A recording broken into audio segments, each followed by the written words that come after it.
తెలుగు శ్రోతలందరికీ నమస్కారం అండి. మన అలనాటి కథలు ఎవర్ గ్రీన్ స్టోరీస్ ఛానల్కి మీ అందరికీ స్వాగతం. ఆరాధన ధారావాహిక వింటున్నామండి. రచన శ్రీమతి ఎస్ సుజాతమ్మ గారు. ఇక ఆలస్యం చేయకుండా మనం కథలోకి వెళ్ళిపోదామండి. వీడియో చూసిన వెంటనే లైక్ చేసి షేర్ చేసి తప్పకుండా సబ్స్క్రైబ్ చేసుకోండి. మన ఛానల్ని బెల్ ఐకాన్ యాక్టివేట్ చేసుకోండి. ఆరోగ్యశ్రీతో నాకు పెద్దగా ఖర్చు అవ్వలేదు. అయితే సమయానికి ప్రణవ్ చదువుకు బాగా ఉపయోగపడింది. వాడు ఈరోజు ఆ జాబ్లో ఉన్నాడన్నా నీ చలువే. ఊరుకో మామా. లేదురా, మనసులోని భావాలు చెప్పుకొని ఆ తల్లి కడుపు చల్లగుండా బంగారు తండ్రిని కనింది. పృథ్వీకి నవ్వొచ్చింది. వీరి మంచితనం కాకపోతే ఇవ్వని డబ్బు తీసుకొనడం ఏమిటి? వీళ్ళ మంచితనంను వాళ్ళు క్యాష్ చేసుకున్నారు. అత్త నాన్న బోరు వేయించాడు అన్నది. అందులో ఏ మతలబు దాగుందో.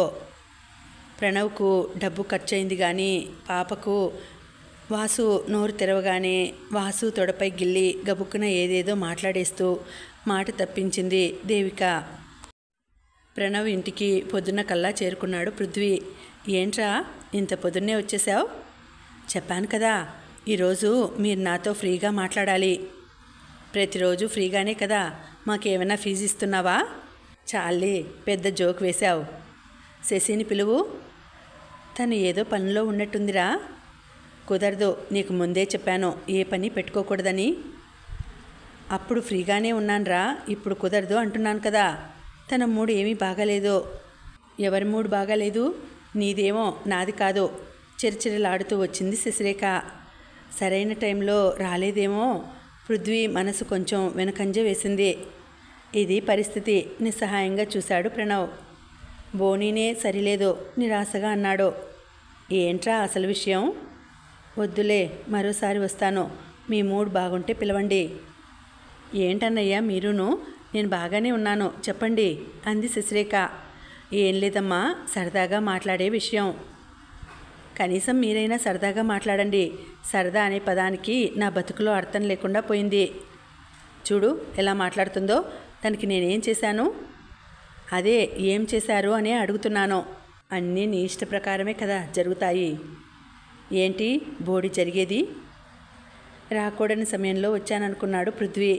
భార్యాభర్తల వాదనలు తెలుసు తనకు. చిన్నప్పటి నుండి తెలిసిన అమ్మ నాన్న అత్త మామ.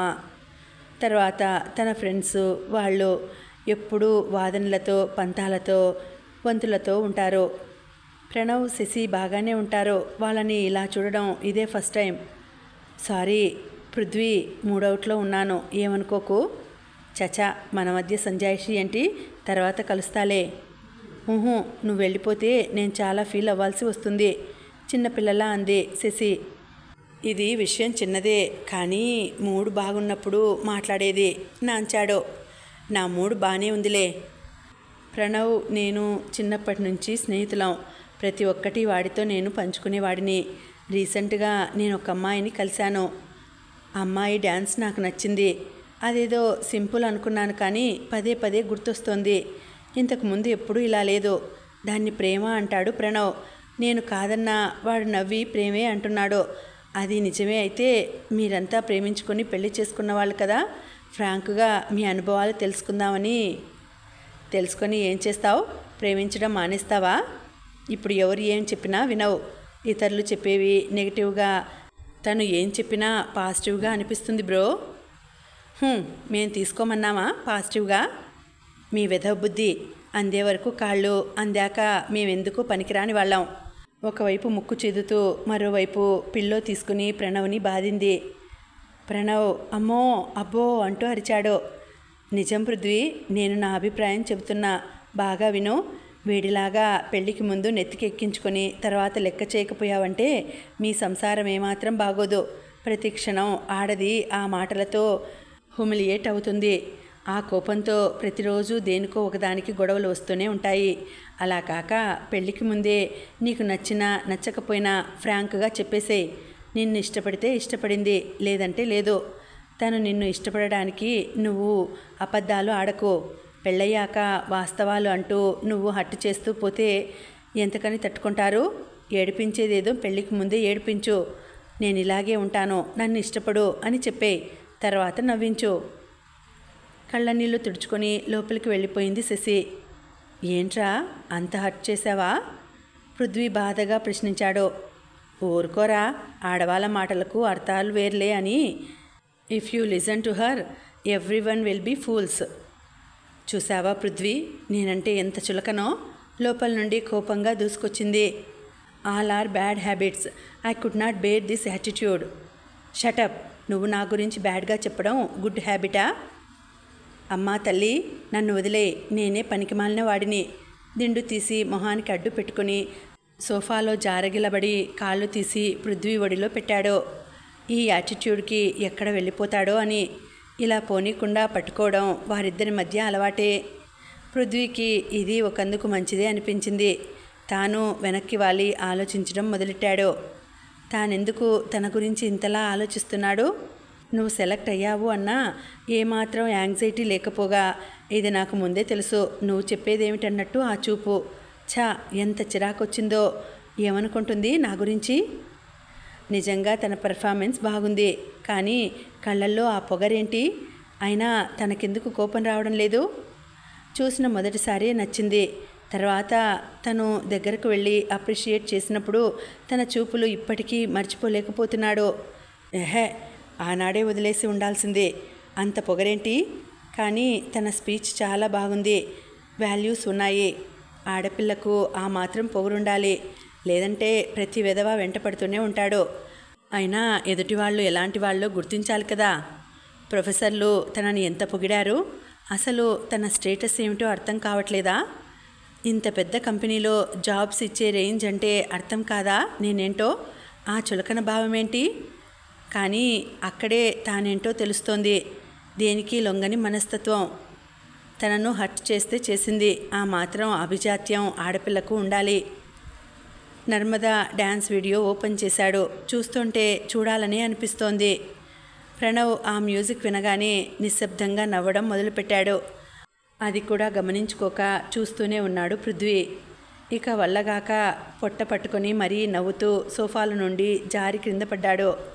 అయినా వాచ్ చేస్తూనే ఉన్న పృథ్వీతో, ఒరే గుడ్డి ప్రేమిక అన్నాడు గట్టిగా. పృథ్వీ ఉలిక్కిపడ్డట్టుగా చూశాడు. ఏం అమాయకంగా చూస్తున్నావురా బాబు, నువ్వేమో పీకల లోతుల్లో మునిగిపోయినట్టున్నావు.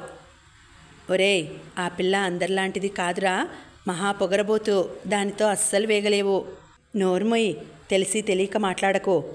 తన పొగరు మాట పక్కనుంచితే నేనలా రెప్ప వేయకుండా స్టేరింగ్గా చూడ్డం తప్పు కాదా?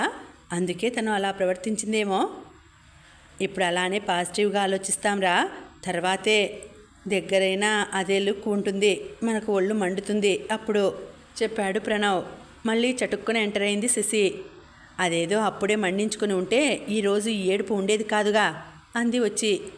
ఆ చాటుమాటు వినే బదులు ఈయన్నే కూర్చొని చావచ్చుగా. కోపంతో ఎగిరిపడ్డాడు ప్రణవ్.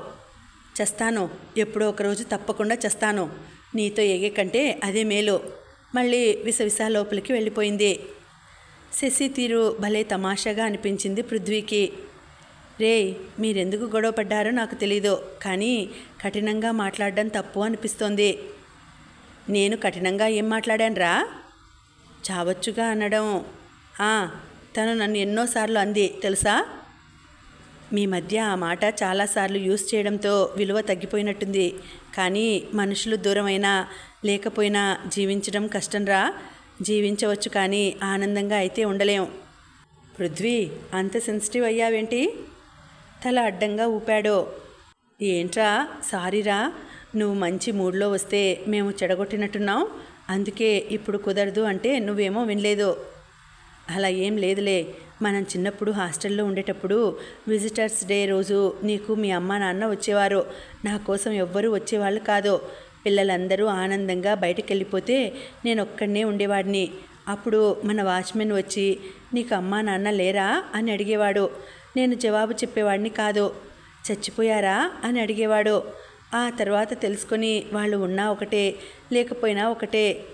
ఆ మాత్రం దానికి నీ కోసం వచ్చే ఒక ఆమెను ఎందుకు రానివద్దు అన్నారు అని ప్రశ్నించేవాడు. నిజం చెప్పనా, నాలో అంత సహనం ఎక్కడి నుండి వచ్చిందో?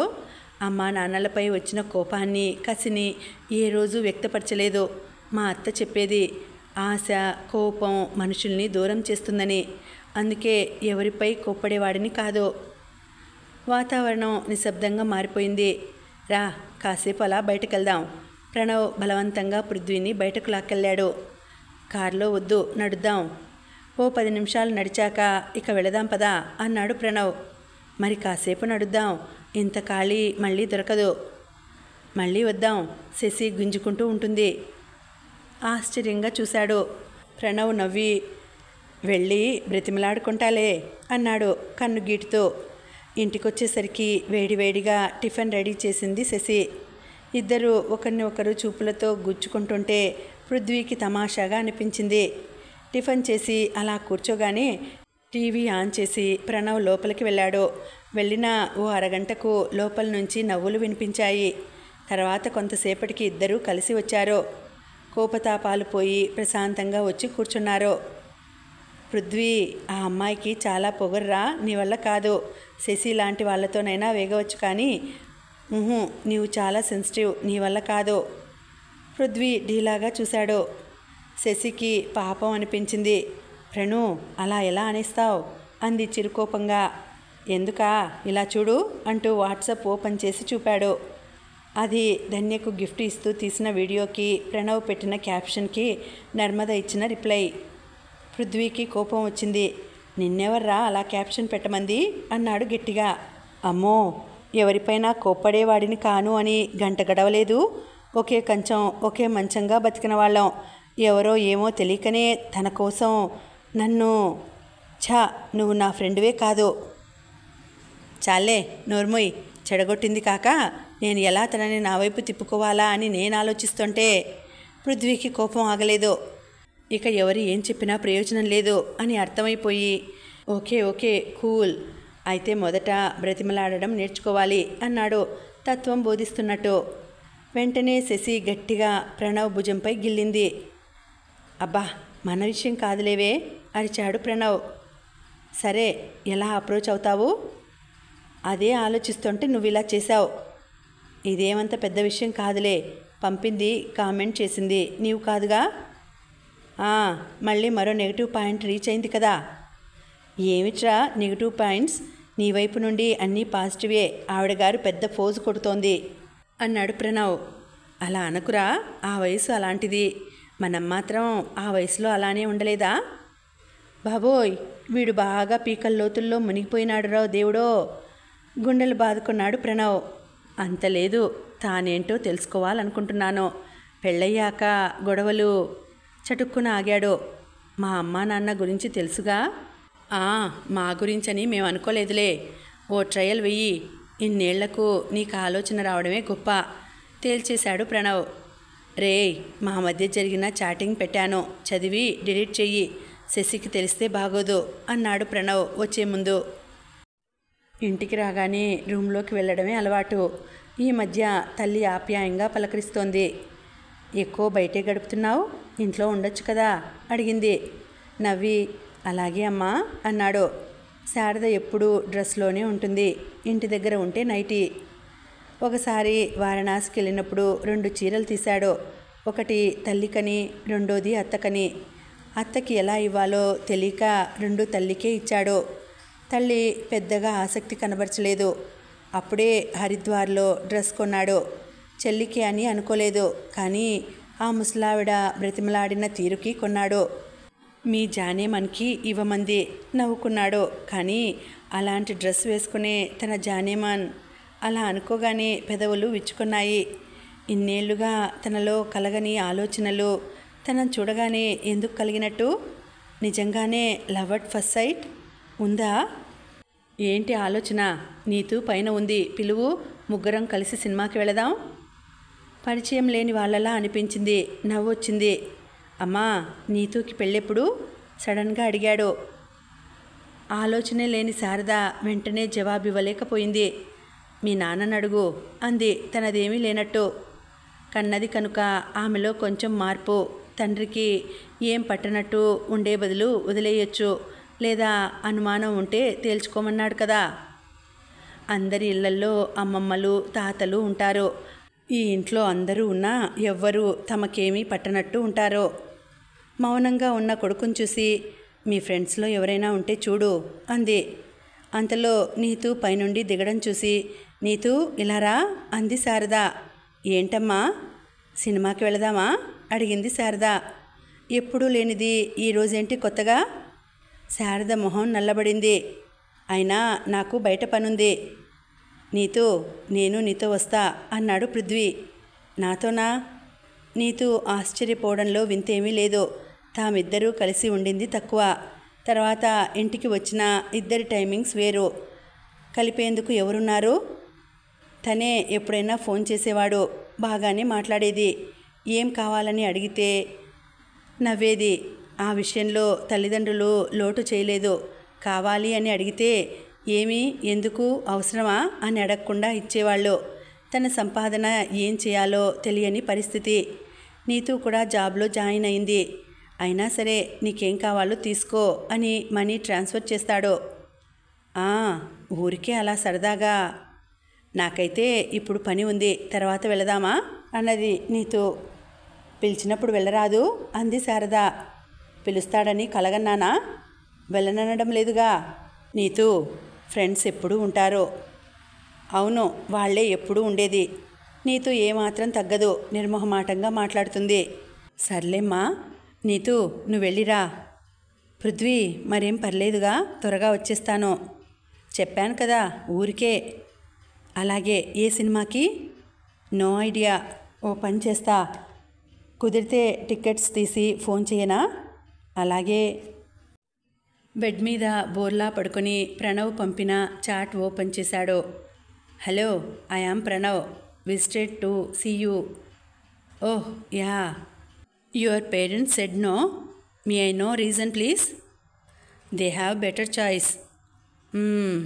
Okay, see you. Thank you. When, where? Hello control, what do you think? Nothing. Sorry. I am decent. I will show my conduct. No need. Thank you. Good understanding. No need. Overactions. Nice sense of humor. Hello, మూస్తారా? ఇక నవ్వు ఆపుకోలేకపోయాడు పృథ్వీ. మళ్ళీ ప్రారంభించాడు. If you don't mind, I love you. ఎలా? అలా డైరెక్ట్గా అడిగేస్తే? Time gap ఉంది. తర్వాత మళ్ళీ ప్రణవే స్టార్ట్ చేశాడు. ఇందులో బెటర్ మీ పేరెంట్స్ చాయిస్. అన్నింటిలో మీకా, మీ పేరెంట్స్కా? No reply. అన్నింటా ఎవరూ సమానంగా ఉండలేరు. కనీసం మిమ్మల్ని ఇష్టపడడంలోనైనా నా తర్వాత ఉంటారు. Good joke. జోక్ అయితే మా పేరెంట్స్ని కాదని మీతో చాట్ చేయను. Time gap. ఈసారి శశి మొదలెట్టింది. నాలో ఏం నచ్చింది? పరిచయం అయ్యాక డీటెయిల్ ఇన్ఫర్మేషన్ ఇస్తాను. ఇప్పుడైతే తొందర లేదులే. పెళ్ళయ్యాక మా ఆయనతో చాట్ చేయిస్తా. బాయ్. ఒకరోజు గ్యాప్ తర్వాత యువర్ బ్యాడ్ లక్ అని ప్రణవ్ మెసేజ్ ఉంది. ఓ గంట తర్వాత శశి మెసేజ్ ఉంది. నాకు వంట రాదు, నేను నేర్చుకుంటాను. మిమ్మల్ని నేర్చుకోమని నేను చెప్పలేదు. With pleasure. తర్వాత అన్నీ పనికిమాలిన మెసేజ్లే.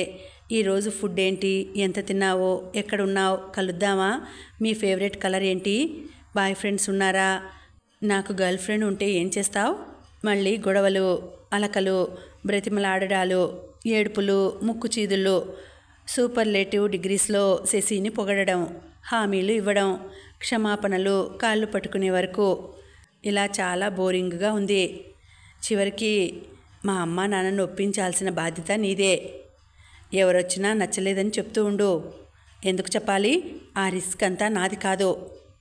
అమ్మ తల్లి, రిస్క్ నాదే, కానీ మీ అమ్మ నాన్న మా సంబంధం వద్దు అన్నారు కదా. మళ్ళీ అడగాలంటే వాళ్లకు మొహమాటంగా ఉంటుంది. అందుకని ప్రతిదీ నచ్చలేదంటే మళ్ళీ మా వాళ్ళ దగ్గరకు రావాలంటే మొహమాటంగా ఉంటుంది. అందుకని ఓకే. నేను సెలెక్ట్ చేసిన అబ్బాయి నాతో వర్స్ట్గా బిహేవ్ చేశారు ఫోన్లో అని చెప్పాను. రేపు మా అమ్మ వాళ్ళు మా పంతులు జాతకాలు కుదరలేదు అని చెప్పడం వల్ల వద్దు అనుకున్నాము. కానీ మరో పంతులు బాగుంది అంటున్నారు. మీరు మరెవరికైనా జాతకాలు చూపండి అని అడుగుతారు. తర్వాత పెళ్ళైనాక వామ్మో ఇంకెందుకు ఇన్ని చాటింగులు? వంట చేయలేదు అంది శశి. అది నా పని కాదు. నేర్చుకుంటాను అన్నావు, వండుతాను అని అనలేదు అన్నాడు ప్రణవ్. నాకు రాదు అని నేను ముందే చెప్పాను. ఆర్డర్ ఇచ్చి తెప్పించుకో. ప్రతిరోజు బయటకు రావడం నాకు కుదరదు. నువ్వు మాత్రం బయట తింటావు. నువ్వు వండకపోతే నేనేం చేయాలి? ఈ రోజుటి వరకు 2 రోజులకు ఒకసారి చాటింగ్, తిట్టుకోవడాలు, బ్రతిమలాడుకోవడాలు, ఫోన్లోనే కాళ్ళు పట్టుకోవడం, ముద్దులాడుకోవడం. బాబోయ్ అనుకొని డిలీట్ చేశాడు పృథ్వీ. ప్రణవ్, మెసేజెస్ డిలీట్ చేసేసాను చెప్పాడు. గుడ్, కానీ అది సరిపోదు. అబ్బో, ఎంత చేసినా తర్వాత అదే ఏడుపు. నోరు ముయ్యరా, బ్రతిమలాడుకోవడాలు, కాళ్ళు పట్టుకోవడం మాత్రమే వచ్చు. అసలు గొడవ స్టార్ట్ కాకుండా చూసుకోవాలి. చాటింగ్లో అంతా నువ్వే తనను రెచ్చగొట్టావు. సర్లే, అదో ఫెమినిస్ట్, నువ్వో ఫెమినిస్ట్ తేలిగ్గా అన్నాడు.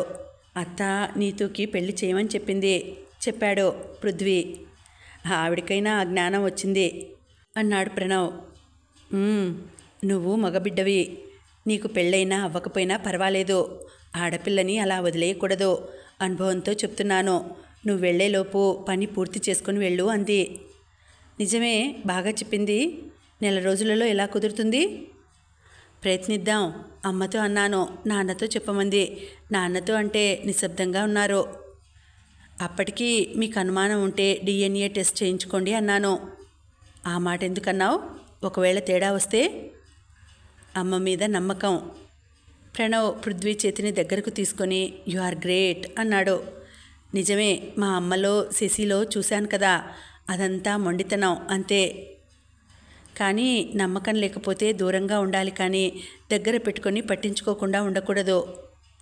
మీ అత్తకు వాళ్ళు చేసిన ద్రోహం ఇలా నీ విషయంలో జరుగుతోంది అనుకుంటా. పృథ్వీ ఏం మాట్లాడలేదు. మరి మ్యాట్రిమోనియల్కి ఇద్దామా?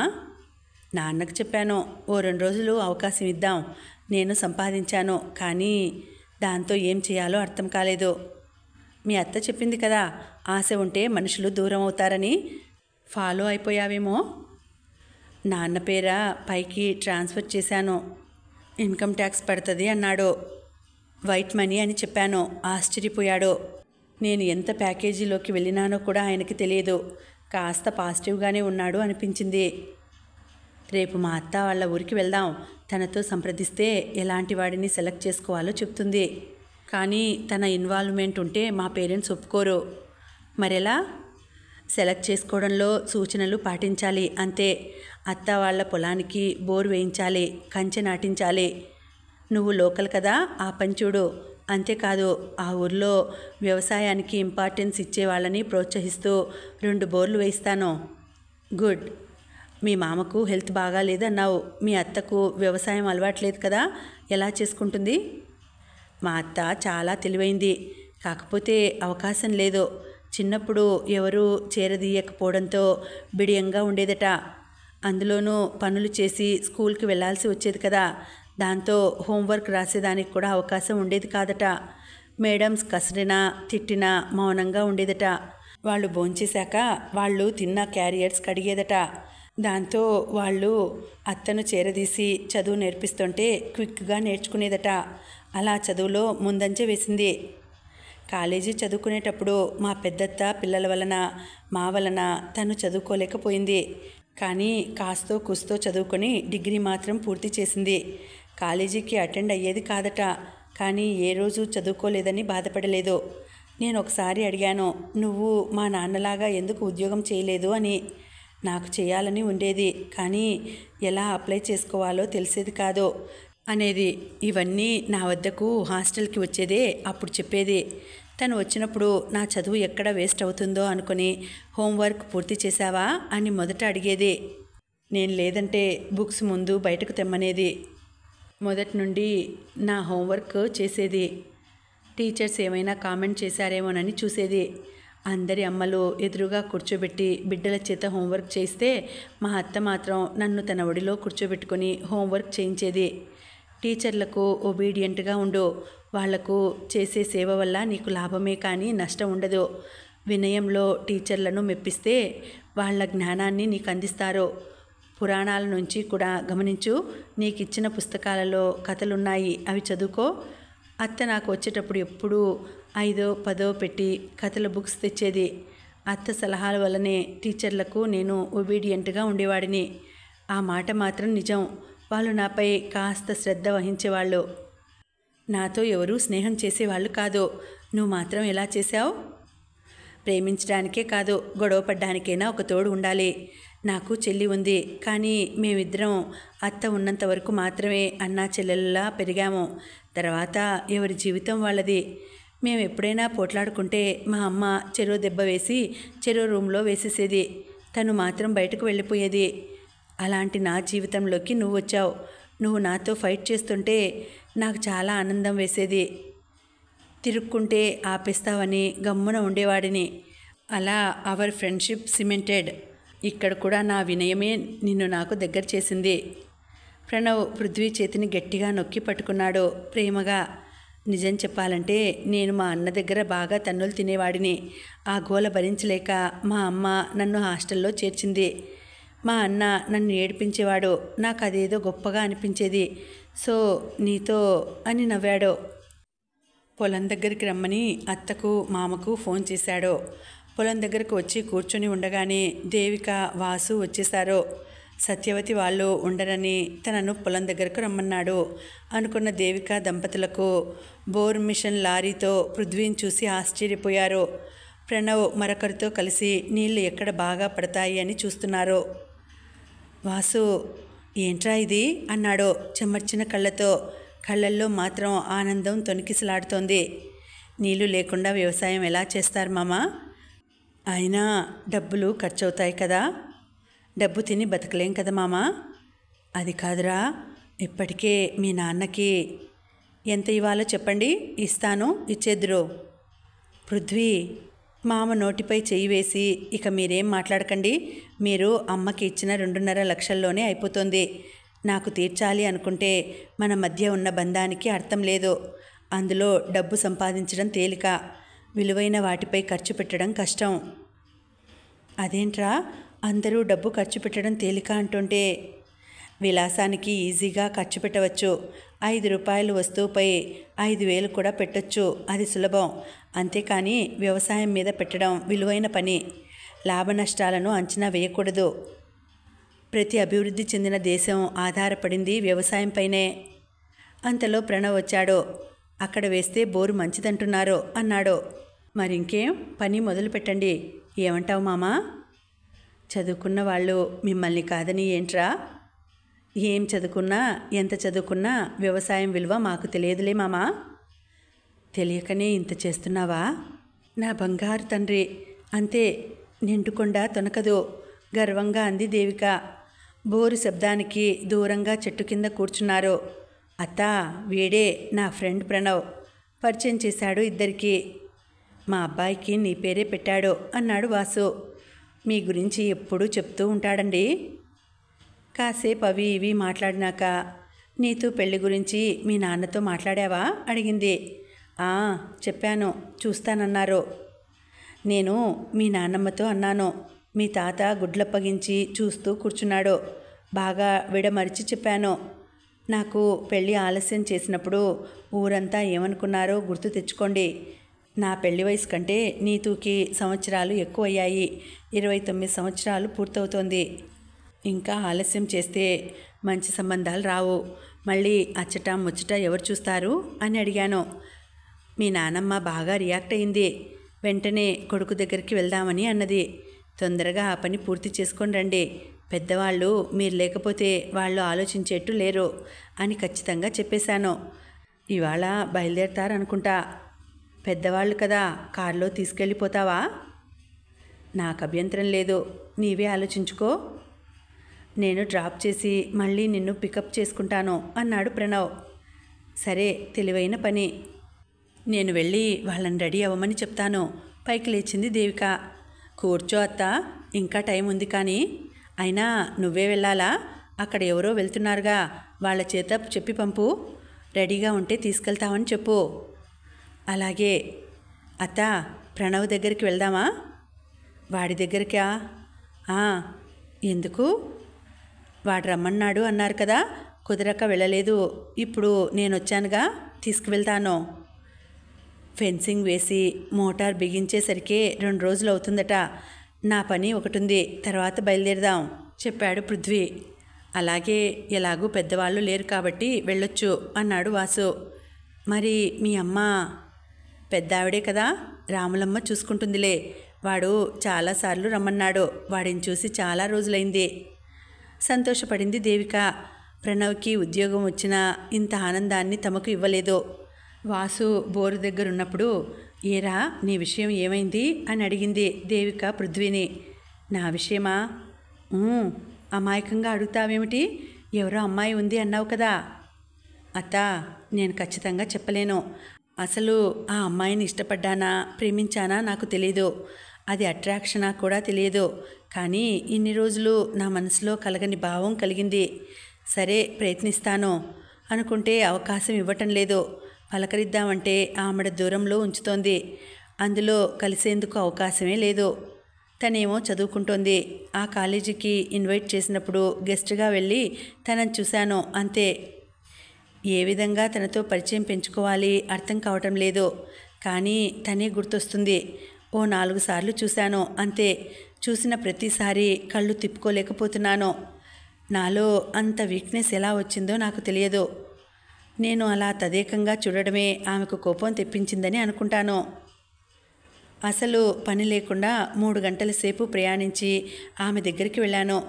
అప్పుడు అనుకున్నాను, నా మనసు తనను కోరుకుంటోంది అని. కానీ పెళ్ళి అంటే భయం. నువ్వు మామలా, నేను కూడా తనతో కలిసి ఉండాలి. అలాంటి వ్యక్తి నాకు వస్తుందా?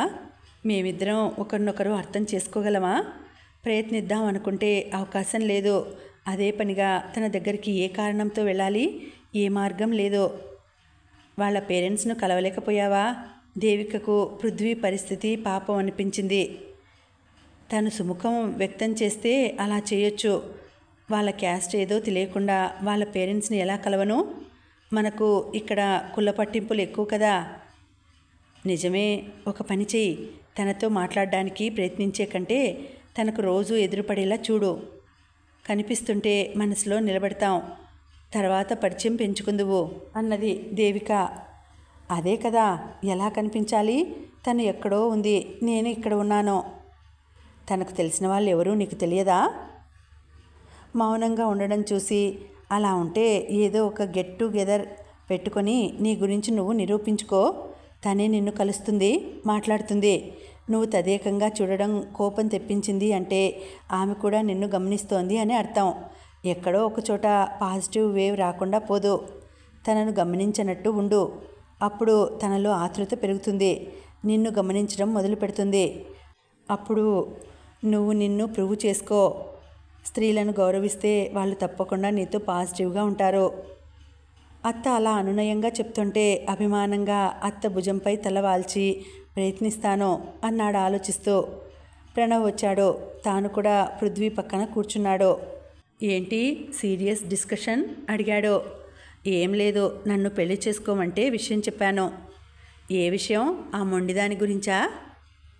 ఇదిగో అత్త, ఇలా ఉంటే నేను ఎలా ముందుకు పోను? మరి నువ్వు నేల మీద ఉండి ఆకాశం గురించి ఆలోచిస్తే ఎట్లా? ప్రణవ్ అన్నాడు. ఆకాశం అనేంత గొప్పదా ఆమె? కోపంగా అడిగింది. అబే, అలా అని కాదు. తనెక్కడో వీడెక్కడో, అందుకు. ప్రతిరోజు కలిసే ప్రయత్నం చేయమంటోంది అత్త అన్నాడు పృథ్వీ. కుదరదు కదా. ఓ పని చెయ్యి. క్యాంపస్లో సెలెక్ట్ అయిన వాళ్ళందరినీ ఫ్రెండ్లీ మీటింగ్, ఒకరితో ఒకరు పరిచయం పెంచుకోవడానికి అంటూ గెట్ టుగెదర్ ఏర్పాటు చేయి. తర్వాత ఓ రోజు పిక్నిక్ ప్రోగ్రాం పెట్టు చెప్పాడు ప్రణవ్. ప్రణవ్ అలా సలహా ఇవ్వగానే సంబరంగా ప్రణవ్ బుగ్గ చుమ్మించి, ఇప్పుడే వాళ్ళ ప్రిన్సిపాల్కి ఫోన్ చేస్తాను అన్నాడు పృథ్వీ. పృథ్వీ వ్యక్తపరిచిన ఆత్రం, సంబరం చూసి పృథ్వీ ఆ అమ్మాయిని ఎంతో ఇష్టపడుతున్నాడని అర్థమైంది దేవికకు. పృథ్వీ చెంపపై చెయ్యేసి తన వైపుగా వాల్చుకుని కుడి చేత్తో ఆశీర్వదిస్తున్నట్టు తలపై చెయ్యి వేసి, ఆ అమ్మాయి తప్పకుండా నీ భార్య కావాలి. నేను ముడుపు కట్టుకుంటాను. వెంకటేశ్వర స్వామి దగ్గరికి నడిచి వస్తాను అంది భావోద్వేగంతో. అంతసేపు బోరు దగ్గరే ఉన్న వాసు దగ్గరకొచ్చి, ఏంటి అలా ఉన్నావు అని భార్యను అడిగాడు. పృథ్వీకి కూడా సంబంధం చూడాలి. స్థిరంగా అన్నట్టుగా అంది దేవిక. ఆంటీ, మీరు మాతో రండి. ఆ అమ్మాయి వీడికి కరెక్ట్ అవునో కాదో చెప్పొచ్చు. నువ్వు పెద్దదానివి కదా, తనతో చనువుగా మాట్లాడితే పరిచయం పెంచుకోవచ్చు ఆశగా అడిగాడు పృథ్వీ.